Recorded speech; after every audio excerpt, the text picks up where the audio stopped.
Explore the history, relationships, expertise, and data that go into ensuring Stine growers get maximum yield potential. This is the Stine Seedcast. Here's your host, David Thompson. Hello, and welcome to the Stine Seedcast. I'm your host, David Thompson, National Marketing and Sales Director for Stine Seed Company.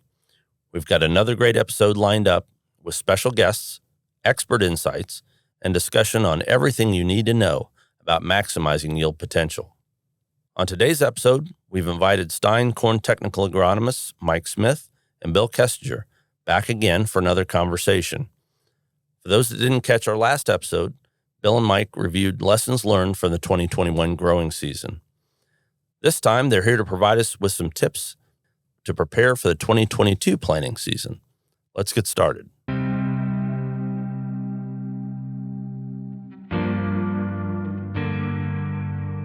Well, so it's time of year to look ahead to the 2022 season. Hopefully, we're taking the lessons we learned from 2021 and applying those and figuring out how we can do better in 2022. So with me today, I've got Bill Kessinger and I've got Mike Smith, technical agronomist for Stine Seed Company. Good morning, guys. Good morning, David. Good morning, David. How are you today? I'm great. So, Mike, tell us about the regions of the United States that you cover for Stine.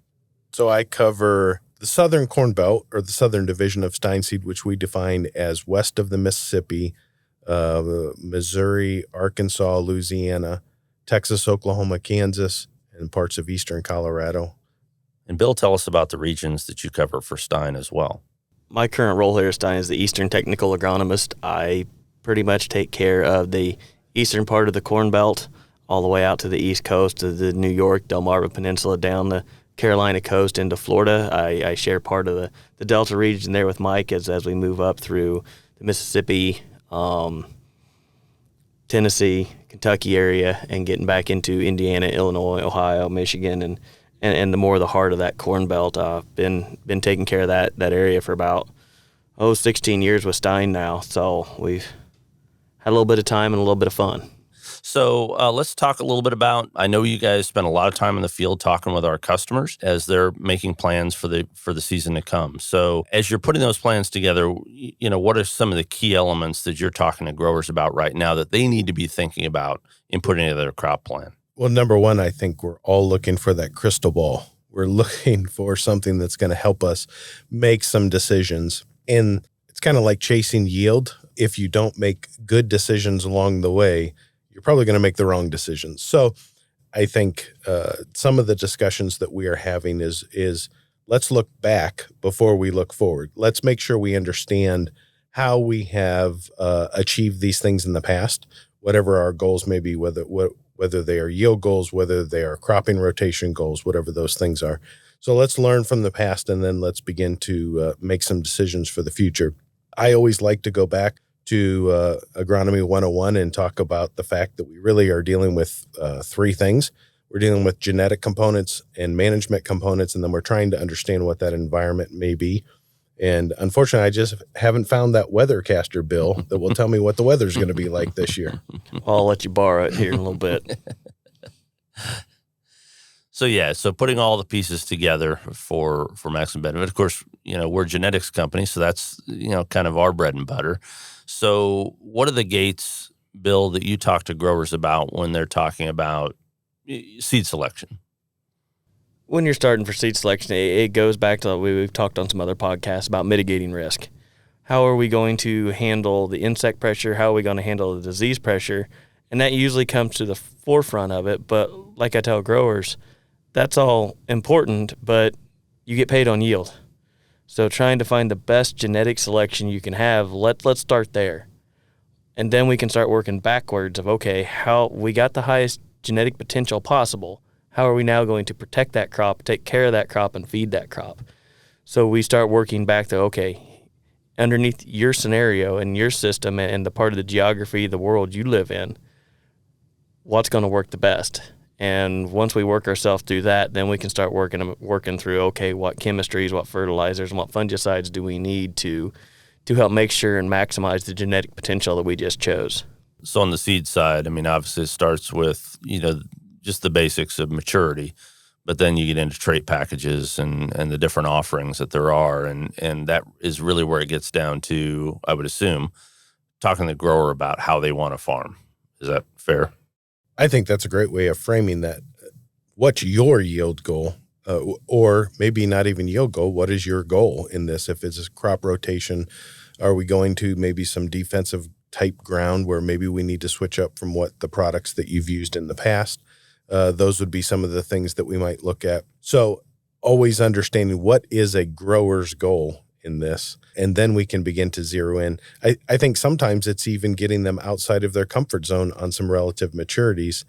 Perhaps maybe, for some of the areas that I deal in, we have this phrase where we talk about beating the heat, where we're trying to choose a product that's going to pollinate early enough that's going to get us in front of the midsummer heat, where we might not get adequate grain fill. And so maybe we choose a slightly lower relative maturity based on his goals. So understanding what a grower's goal is from a yield perspective and from a management perspective always has to be the beginning.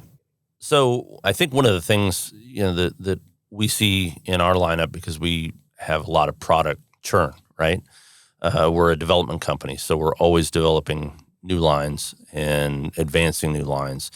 And it's kind of an only the strong survive kind of mentality. So I think growers in years past struggle sometimes with the rate of change of products. Is that getting better? Growers, like anybody else in the industry, wants to be comfortable. Everybody wants to be comfortable. And we're comfortable with consistency, with the things we're used to doing.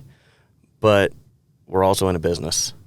And we all know technology and genetics are changing, and growers are starting to understand that, I would say, more today than they have in the past 10 to 20 years, that they want the newest, they want the highest yield potential because they know what's coming out of the genetic companies and what they're bringing to the table. So I would say growers today are more open to some of the changes and to some of the new products as they come out, because they know they're starting to understand the technology that goes behind that and the hard work to do that.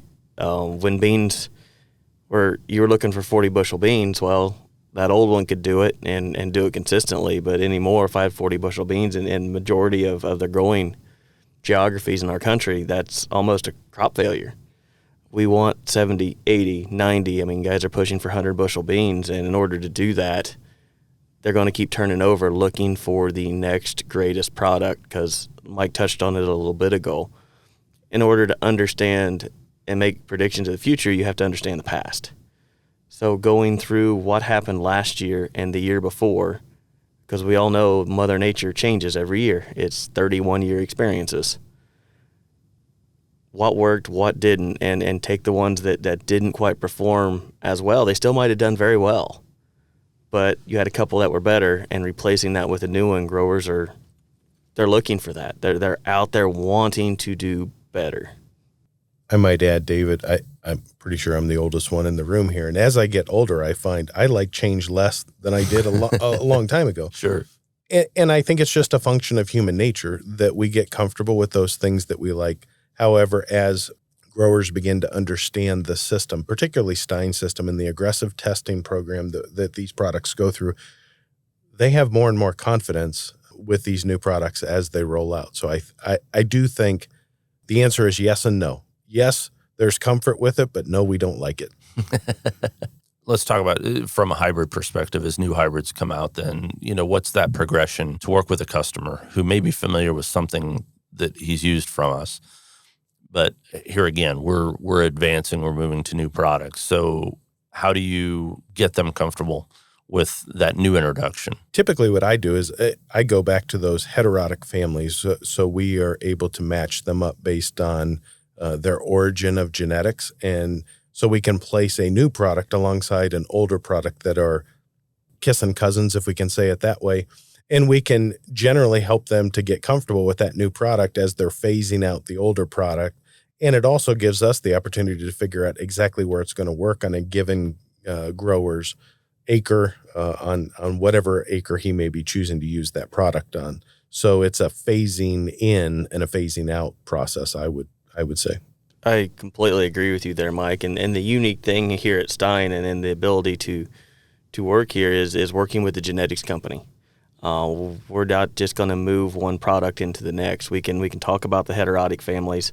We can talk about the lineage behind the different products we have and whether they're sister lines and what percentage this is and the males and females back behind it. So when you're trying to talk with the grower, hey, we're going to move from this product to a product A to product B, we can give them a reason why instead of, oh, well, it just yields better, it just does this. Well, it's going to yield better is part of the reason we're bringing it out, but we can keep them somewhat comfortable knowing, okay, it's 75% the same genetics. All we did is we tweaked this part of the background, and we think that gave us a yield increase by either increasing the yield or being able to handle a disease pressure in a different way or slightly better. From the corn perspective, we talk about that. And on the soybean side, our lineup, we have got a lot of soybeans. And one of the challenges there, I think, has been not only churn on product, but churn on traits. The whole trait wagon has changed a lot, and we have multiple traits in the system. So talk a little bit about how you talk to growers about the soybean side of our portfolio. It is nice that there is sort of that phasing even with the traits. We have carryover traits that have lingered, whether it's glyphosate or glufosinate tolerance in those. So there's a certain level of comfort as these new traits have come out. And it gives growers an ability to understand, okay, I know that this Enlist E3 soybean has tolerance to these 3 traits, and I know one of them works really well for me. So therefore, I have a great deal of comfort with it, and I have 2 more options now. So I think that brings a great deal of comfort. And then, the old saying, the proof is in the pudding. Once they see it and they see the clean fields, that is tremendously helpful in moving that process along, I think. Talking a little bit about traits, I guess it occurs to me, maybe we need to talk a little bit about part of product selection is deciding, weed control program. And nothing happens in a vacuum. You select these products. Obviously, we're selling genetics, but there's other factors that come into play. So what are you guys hearing about, the crop protection business? It's kind of an interesting realm right now. And how do you help the growers navigate that? As we're moving into a different environment that we've never really kind of been in before, we have to try to start working with supply. What's available? What are we going to work with? And we know the demand and we know the supply issues that are out there, especially on some of the glufosinate, glyphosate products that we're comfortable in using. We were discussing earlier that making decisions based on that is probably not the right decision to make. You still need to go back and find what's the best genetic potential to get that yield in order to try to get that ROI up on my farm, because the ultimate goal is I need yield to get an economic return to sell a product. If all I do is go out there and try to kill weeds and I don't get the yield that I'm associated with, I kind of miss the forest through the trees, so to speak. Yes, I had a clean field, but at the same time, I didn't get the yield I was looking for. So I think growers are going to have to kind of get out of their comfort zone a little bit. I mean, we've all been accustomed that, hey, I can do whatever I want and all the products are going to be there from the chemistry side and the fungicide side and the fertilizer side of it. We have to go back and decide, okay, here's the genetics I'm going to use. Here's the trait platform that I'm going to work with. And I'll decide the E3 side of that platform, and then go and secure those products. Go find where those products are, and don't just rely on your current supplier to have exactly what you're wanting if you're willing to wait. Again, like I say, it's out of our comfort zone. We're in a different environment that maybe as growers we're not used to. We're used to people coming in and working directly with us comfortably. I grew up in a different era, pre-glyphosate era, and I learned at an early age killing weeds is easy. I was handed a hoe and sent out into a cornfield and chopped weeds. It's easy to look at that and laugh, but in reality, the principle is the same. And that is, I think what Bill said is exactly right. We choose the best products from a genetic standpoint that are going to work on our farm, that are going to interact with our management style and all those things that are going to give us the best opportunity for success. Then we look at available products and we say, okay, based on these available products, here's my weeds that I have, my target weeds that I know are going to be a problem. What of these products are going to give me the best opportunity for success? And that may be going back to a conventional soybean program in some cases, because that's all that's available. But we know that those things can be effective. We have to be careful not to have growers so fearful that, oh, no, we don't have glyphosate, we can't use that, or we don't have glufosinate, we can't use that. So what are we going to do? To recognize that there are still other options. And there's this dirty word in the ag industry. It's called pre-emerge chemistry that nobody ever wants to talk about. But in reality, that is something that's probably going to be a very big issue in helping us to manage those weeds.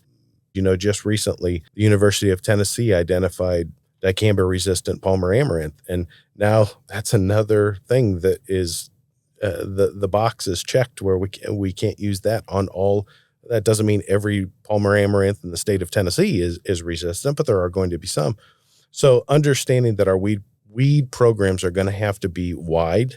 They're going to have a large scope, and we're going to have to go back to basic weed biology, identifying those weeds, identifying when is the best time to target this weed. Is it before it comes up? Is it after it's emerged? Is it going to be never even letting it germinate? And understanding that biology of the weed and attacking it from that standpoint.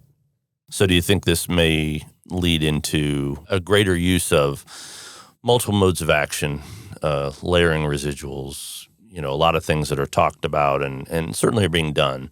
But I think, as Bill said, it may lead to having to get more creative with the year to come.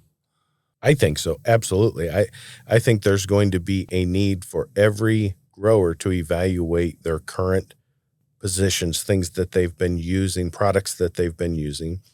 And then also go back. In previous podcasts, we've talked about looking back before we can look forward. And this is one of those cases where we need to look back. What were the weeds that I struggled with last year or the last 3 years? And identifying those weeds, and then sitting down with the chemical supplier and say, what do we have that is going to be effective against these weeds? And how can we stack multiple modes of action using multiple pre-emerges, post-emerge products, those types of things that we can target these weeds? Interestingly enough, I had a conversation with a guy recently, and he's using a torch in some of his, just because there's no traits in some of these crops that he's growing, but he's having to burn weeds. That may be an option that is fast coming. I'm not saying that's where we're going, but right. It's something that we have to have all options on the table is the best way to say it. Yep. Completely agree. And the multiple modes of action is going to kind of give us a little bit of a safety net through that. We've talked a lot about mitigating risk, and we know we work in a ever-changing environment across the different geographies that we all cover, and especially when we start talking about chemistries and different weed profiles and the way that they emerge in the timing. If one of those is slightly missed, maybe you got out a little bit ahead of it. Maybe you didn't quite get the weather or the rains to activate a chemistry. Then what's always plan B? You always want to have a plan A, but you always need to have plan B in your back pocket, and utilizing some of these multiple modes of action trait platforms like your Enlist D3 that gives you kind of a 2,4-D, a glufosinate, and glyphosate option. If your original plan has a slight hiccup due to an unforeseen circumstance, it's going to give you an option to help try to clean some of those up that we haven't had in the past, whether it was with a straight Roundup or glyphosate soybean or glufosinate soybean. We really only had one option. Now we're getting multiple modes of action in a post-application option that I think we're going to need as we continue to mitigate these risks and work through the challenging environment ahead of us. Something that Bill said made me think of something. We want to put a pre-emerge down. It doesn't work. We don't get the rain to activate it. But we always have to look at the opportunity cost that could be lost because we let that weed come up. Just because a strategy doesn't work this time doesn't mean that it isn't effective, or it isn't effective across broad acres. It might not have worked on that field or that farm, but it might be an effective strategy across all my acres. And so I think taking that holistic approach of saying what's going to give me the best opportunity to mitigate this particular risk and actually help me potentially avoid that problem is key. Yep, that makes sense. So I guess switching gears, talking a little bit about corn. I mean, obviously the herbicide situation still applies in corn because we share some of the same actives in both crops. But it would seem to me that the bigger part of the conversation on corn right now is on the fertility side. Is that fair to say? I think in my area, yes. And maybe I will just say this, in a big part of my area, we plant soybeans much later than they do in the Midwest. A lot of double crop soybeans, and a lot of our soybeans don't go into later. So controlling weeds in soybeans is a big deal. In corn, pre-emerge products have been highly effective, but I think that fertility piece that you bring up is a huge issue that we're concerned about. We don't apply a lot of fall nitrogen, so we have to have that nitrogen, and right now the Midwest is using all that nitrogen, and it could come down to just a supply issue. There's only a limited volume of product available, and when it runs out, it's gone. And so I think that is a major concern as we look forward to the future. Well, in some of the areas that you work in, compared to, let's say, the Midwest, there's a lot of competition for the acre and for the fertility. Yes. Whether it be cotton or other crops. So that compounds the problem, I assume. Right. And that is a moving target. At this time of the year, it's very difficult for a grower to make a decision because he's trying to decide between the return on investment of cotton, return on investment of corn, return on investment of beans, of peanuts, of rice, and the list goes on. You can see where some of those issues come in. And with some of the yields we're starting to begins to compound part of that as the yields increase, fertilizer demand increases with it. It goes back to my groceries. You have to feed that plant, and you're going to feed it at different rates if your goal is 180 bushel corn or if your corn goal is 280 bushel corn. You're going to have different rates that are out there, and we all know some of the supply issues we're currently facing along with demand. So understanding that and working with your local suppliers to make sure that you're getting what you need for your yield goals, I think, is important. And staying on top of that before, I believe we could always just kind of show up in the spring and assume the product's going to be there. In the current environment we're in, I think we have to take those assumptions off the table. We need to stay out and stay proactive and go, okay, I've created a plan with my genetics supplier, and these are the best genetics for my farm. And we kind of have a plan put together of what herbicides I want to put together and how we're going to feed that plant. We're going to have to attack that more into the winter rather than just waiting on the spring and expecting those chemistries and fertilizers to just appear on my farm. We're going to have to be proactive this year to make sure we're getting what we need. Yeah, in a previous podcast, talking to folks in the crop protection industry, it was kind of became possession being 9/10 of the law, right? Was their advice was, get it in the shed, and then you can feel comfortable that your plan is going to be able to be executed. And one caveat to that, David, is make sure you understand the storability of that chemistry once you put it in the shed, because some chemistries can't be frozen.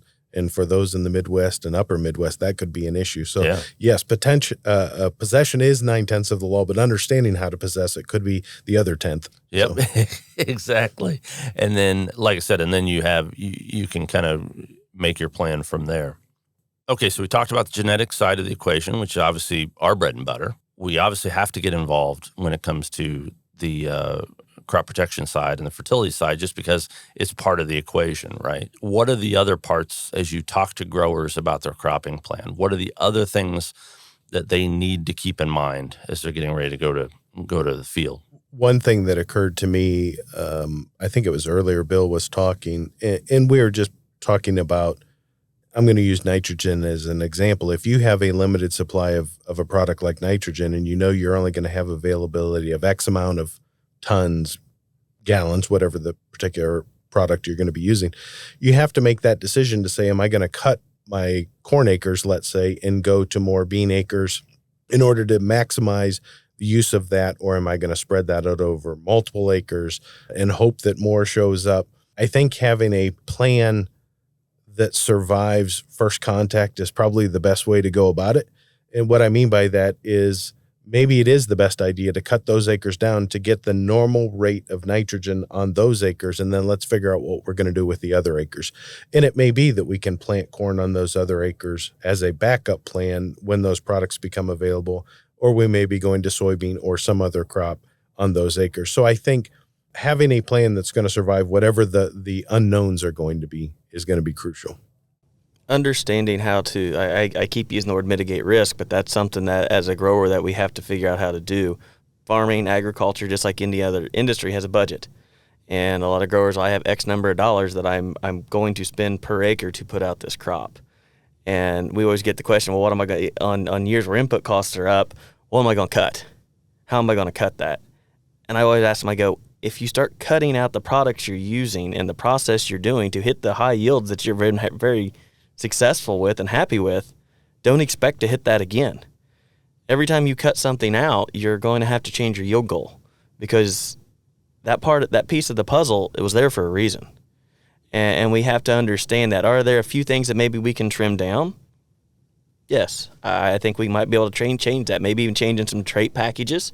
What actually do I need as insect control versus what maybe I can mitigate that risk by going down just a little bit in a trait platform, saving a few dollars here or there, or as we talked in an earlier podcast, changing the application timing of fertilizer.